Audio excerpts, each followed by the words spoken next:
Enregistrement. Ok. Donc, bonjour tout le monde, merci d'être là aujourd'hui.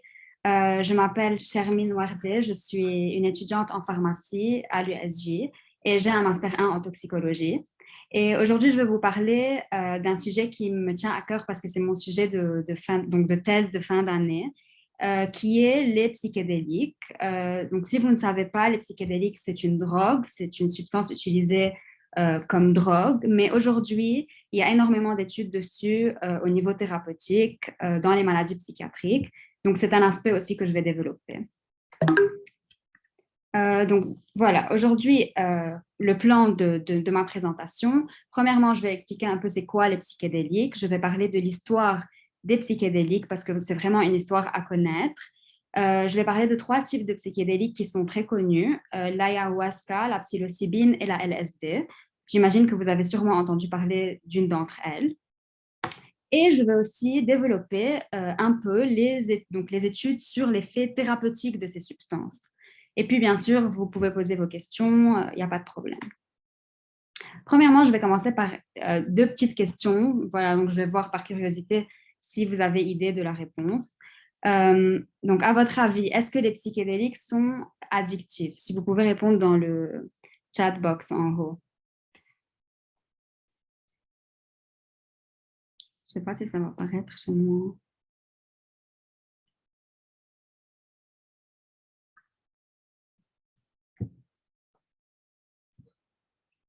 Il n'y a pas de... Donc, c'est pas... vous pouvez répondre. OK. Oui. Oui. OK. Donc, contrairement à ce que vous pensez, les psychédéliques ne sont pas addictifs. Donc, c'est pas comme l'héroïne, la cocaïne, c'est pas comme les autres drogues. Ce n'est pas une drogue addictive. Il peut y avoir une tolérance physique peut-être, mais pas une addiction en tant que telle. Donc, c'est vraiment pas possible. Une deuxième question, est-ce que tous les psychédéliques sont hallucinogènes? Donc, aussi, si vous pouvez répondre dans la chat box. Non. OK, donc bonne réponse. Pas tous les psychédéliques sont hallucinogènes. Il y a 2 autres types d'hallucinogènes, en fait. Donc, il y a les hallucinogènes dissociatifs, comme par exemple la kétamine, qui est une drogue qu'on étudie aujourd'hui aussi au niveau thérapeutique, mais de base, elle est utilisée en tant pour les anesthésies pour les hommes et pour les animaux. Et il y a un autre type qui est les hallucinogènes délirants, comme par exemple l'atropine qu'on utilise pour la bradycardie, les nausées, les vomissements, etc. Ils ont un rôle aussi délirant. Donc, je vais commencer. C'est quoi les psychédéliques? C'est une substance sérotoninergique, c'est-à-dire qu'elle se fixe sur les récepteurs de la sérotonine. Donc, vous savez sûrement, la sérotonine, c'est une hormone qui a vraiment énormément de rôles dans le corps humain, dont le bien-être, l'humeur, les émotions, etc. Et ces substances-là se fixent sur un des récepteurs de la sérotonine au niveau du cortex, donc du cerveau, qui est le récepteur 5-HT2A. Comme je l'ai dit précédemment, il faut savoir que les psychédéliques ne causent pas d'addiction, ni de délire, ni d'amnésie. En fait, ce qu'ils font, c'est qu'ils changent notre façon de penser, ils changent notre humeur, ils changent nos perceptions des choses. Et aussi, on peut revivre des expériences lorsqu'on prend ce genre de substances. Malheureusement, ils peuvent causer des psychoses. Je vais développer ce point plus tard. Et lorsqu'on prend des psychédéliques, on parle d'une expérience mystique, donc plutôt spirituelle. Il y a 4 types de psychédéliques classiques, la LSD, la mescaline, la psilocybine et l'ayahuasca. Aujourd'hui, je vais développer la LSD, la psilocybine et l'ayahuasca plutôt parce que ce sont 3 substances vraiment très développées aussi au niveau thérapeutique. Pour parler un peu d'histoire, il faut savoir que la première fois qu'on a trouvé une preuve de ces substances-là, c'est il y a quand même 5700 ans, donc c'est vraiment ancien, au Mexique. On a trouvé un cactus qui s'appelle peyote et des haricots rouges qui contenaient de la mescaline, qui est une de ces substances. On dit que dans les cérémonies grecques dans le passé, aussi on utilisait ces drogues, donc les psychédéliques, pour vivre la cérémonie. Et on parle aussi de magic mushrooms, donc les champignons magiques, qui contiennent de la psilocybine, qui sont vraiment partout dans le monde et qui sont très utilisés depuis très longtemps. Maintenant, je vais parler d'un grand chimiste qui est connu, qui s'appelle Arthur Hoffman, qui, lui, a synthétisé la première fois la LSD dans les années 1938, en 1938, au laboratoire Sandoz en Suisse. Lorsqu'il a synthétisé cette drogue, donc c'est une drogue semi-synthétique, il les a testés sur les animaux. Mais malheureusement, il a remarqué que les résultats n'étaient pas significatifs. Malgré ça, il avait quand même beaucoup d'espoir envers cette substance et il a quand même décidé de la resynthétiser en 1945 et il s'est contaminé sans faire attention une fois avec une petite dose. Et quand ça s'est fait, il a remarqué que ça a vraiment beaucoup d'effets. Donc, il a repris une dose encore plus forte et il a vécu l'expérience à fond et il s'est dit, ouf, cette substance, elle a vraiment beaucoup de potentiel. Il faut qu'on l'étudie sur vraiment un grand échantillon.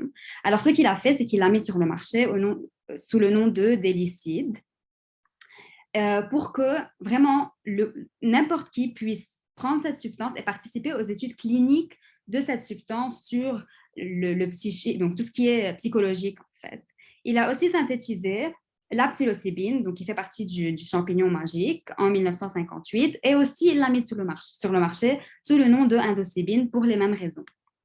Malheureusement, dans les années 1960-70, ça a été complètement arrêté parce que les gens l'utilisaient pour des raisons récréatives, dans les festivités, même pendant la guerre, etc. Donc, ils ont arrêté complètement les études parce qu'il y a beaucoup d'effets secondaires. Donc, voilà. Et récemment, les études sont vraiment en train de revenir et ils ont réalisé que les médicaments n'ont pas complètement leur rôle et que ce n'est pas en train de régler vraiment beaucoup de problèmes. Alors, ils se sont tournés vers les psychédéliques pour voir si ces derniers peuvent ajouter aux médicaments dans telle ou telle maladie. Qu'est-ce qui se passe en fait dans le cerveau lorsqu'on prend des psychédéliques? Comme je vous ai dit avant, ça agit sur le récepteur 5-HT2A. Donc, si vous voyez en bas, j'ai mis les 4 molécules l'une à côté de l'autre. On remarque bien qu'il y a beaucoup de similarités entre ces molécules, ce qui nous explique pourquoi en fait ils se fixent sur les récepteurs 5-HT2A de la sérotonine. Lorsqu'ils se fixent, on va avoir une excitation au niveau du cortex cérébral, ce qui va créer énormément de connexions dans le cerveau. Donc, il y a une neuroplasticité qui va se faire et plein de connexions vont se faire dans le cerveau qui de base n'existent pas. Ce qui fait que lorsqu'on pense à X idée ou X histoire qui s'est passée dans notre vie, on y pense d'une différente manière, d'une autre perspective, on voit les choses vraiment d'une autre manière. Et on a remarqué aussi qu'il y a le réseau de mode par défaut qui fait partie du cerveau.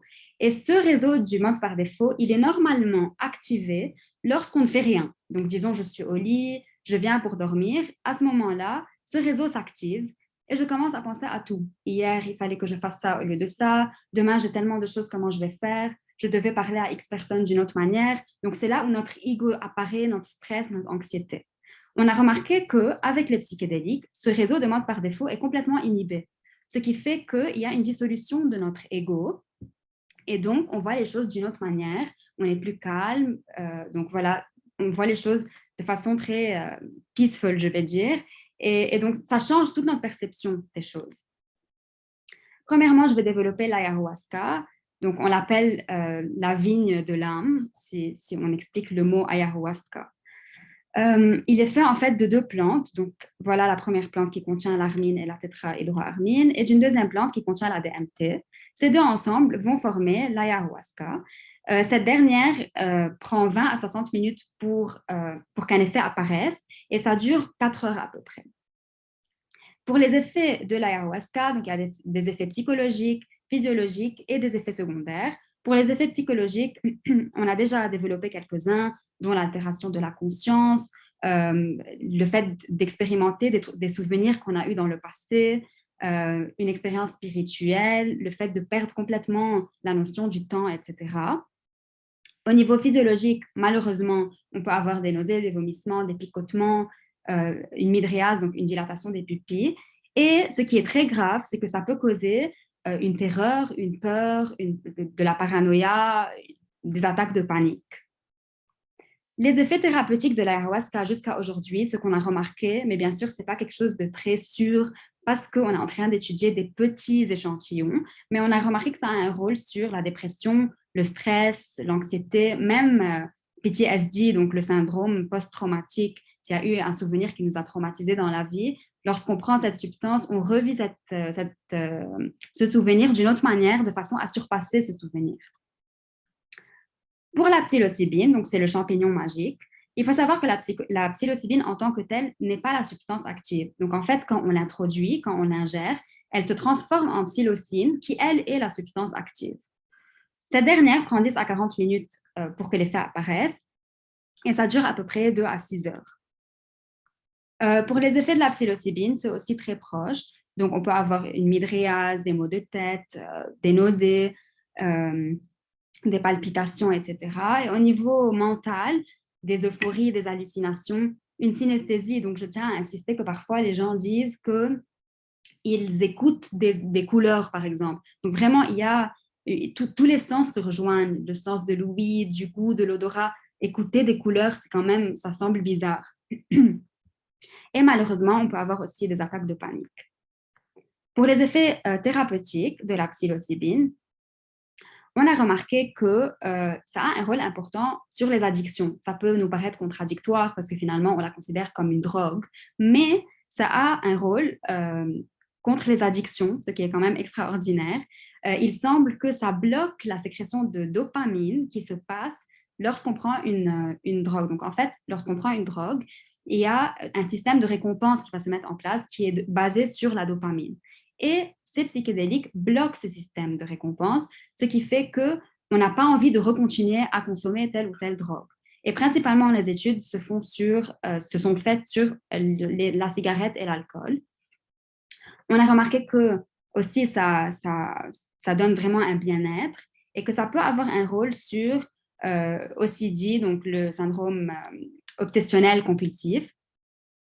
Ça peut bien sûr rendre la personne beaucoup plus créative au moment même. Et quelque chose de très important, ce sont les personnes qui souffrent de dernière phase. Donc, ils souffrent de cancer, mais vraiment métastatique, dernière phase, dépression, anxiété, etc.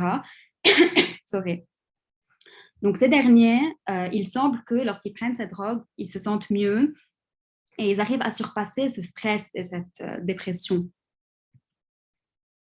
Dernièrement, donc voilà, je vais parler de la LSD. Cette dernière a plusieurs rôles, des effets physiques qui se ressemblent tous, donc la transpiration, les palpitations, la température élevée, la déshydratation, mais aussi des effets psychologiques, d'où les hallucinations, l'euphorie et encore, je répète, la paranoïa. Je vais développer ça maintenant. L'effet extrême peut mener à une addiction psychologique, on dit précisément, mais ce n'est pas une addiction en tant que telle. La psychose, les flashbacks et la dépression. Et la LSD, il faut savoir qu'elle dure longtemps. Donc, son effet dure 6 à 12 heures. C'est quand même très long pour, pour se débarrasser de cette substance dans le corps. Et elle se prend sur la langue. Donc, c'est vraiment un petit carré que la personne met sur la langue. Pour les études thérapeutiques de la LSD, c'est peut-être moins connu parce que c'est vraiment puissant comme drogue, mais ils peuvent l'utiliser en tant que microdose. Donc vraiment, ils prennent de toutes petites doses pour l'étudier sur la dépression, sur le PTSD, sur l'addiction et sur l'anxiété des patients qui ont des maladies mortelles, on va dire, donc en phase terminale. Donc, je tiens à insister que ces substances, c'est vrai qu'elles sont en train d'être étudiées nouvellement pour leur effet thérapeutique, etc., mais c'est quand même des drogues et il faut quand même savoir que ce sont des substances dangereuses qui peuvent causer des problèmes à vie et vraiment, il faut en être conscient. Ça s'utilise uniquement au niveau clinique pour traiter des maladies terminales jusqu'à aujourd'hui. On n'a pas d'autres preuves. Mais ce qu'on sait, c'est que ça peut être dangereux, ça peut causer un bad trip, on l'appelle en anglais, ce qui veut dire que la personne vraiment devient paranoïaque, très stressée, paniquée, agressive. Et on peut quand même faire une tentative de suicide ou bien tuer la personne qui est en face de nous ou n'importe quoi. Donc, c'est vraiment pas un jeu. Ça peut causer des psychoses, mais là, d'après ce que j'ai lu dans les articles, ils disent que lorsque ça cause des psychoses, c'est principalement chez une personne qui déjà a été diagnostiquée pour une psychose, et là, ça s'amplifie, mais c'est rare que ça apparaisse comme ça soudainement. Et aussi, ça crée un syndrome qui s'appelle trouble persistant de la perception des hallucinogènes, ce qui veut dire qu'on sent l'expérience des hallucinogènes même après avoir éliminé cet hallucinogène du corps. Donc, on sent constamment qu'on est en train de vivre ce qu'on a vécu pendant qu'on a pris cette substance et ça commence à altérer notre façon de vivre socialement avec le monde, etc. Donc, c'est quand même dangereux. Quelques messages à garder donc chez soi. Il faut savoir que les psychédéliques ne sont pas addictifs, contrairement à ce que l'on pense. Ils peuvent être utiles chez les personnes qui sont atteintes de cancer en phase très avancée, qui sont très stressées et déprimées. Les médicaments ne leur font plus rien et qui ont mal. Je tiens à insister qu'il y a beaucoup d'études sur l'inflammation et la douleur. Aussi, ça peut changer la façon de penser, la personnalité, l'attitude dans la vie généralement, la façon de voir la vie. Et ça a un rôle sur les addictions, on a remarqué, cigarettes et alcool précisément, il n'y a pas d'autres études, sur la dépression, l'anxiété et les problèmes traumatiques. Les nouvelles études aujourd'hui se focalisent sur le trouble obsessionnel compulsif, l'inflammation et les maux de tête, donc les céphalées en grappe. Mais je tiens à répéter qu'il faut savoir vraiment qu'il y a des effets dangereux comme les psychoses, le bad trip et donc le trouble persistant de la perception des hallucinogènes. Donc vraiment, il faut en être conscient. Donc voilà, pour finir, c'est une substance qu'on étudie beaucoup aujourd'hui. Il y a énormément d'études qui commencent et plein. Donc tous les jours, si j'ouvre pour chercher, ça ne se termine pas. Et je ne sais pas à quoi ça va mener. Mais ce que je sais, c'est que vraiment, elle a plein de choses à réserver comme substance, mais que c'est une substance aussi dangereuse et elle s'utilise uniquement dans le contexte médical. Et je vous conseille de voir ce film que j'ai vu qui s'appelle Fantastic Fungi et qui montre vraiment la complexité des champignons. Contrairement à ce que l'on pense, vraiment, ça a un rôle énormément important dans la vie généralement. Et je vous conseille de voir ce film, il est très intéressant. Merci. Est-ce que quelqu'un a des questions?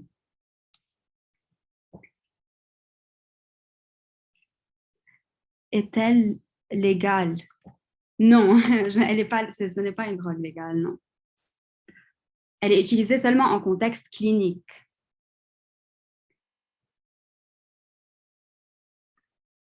Une autre question?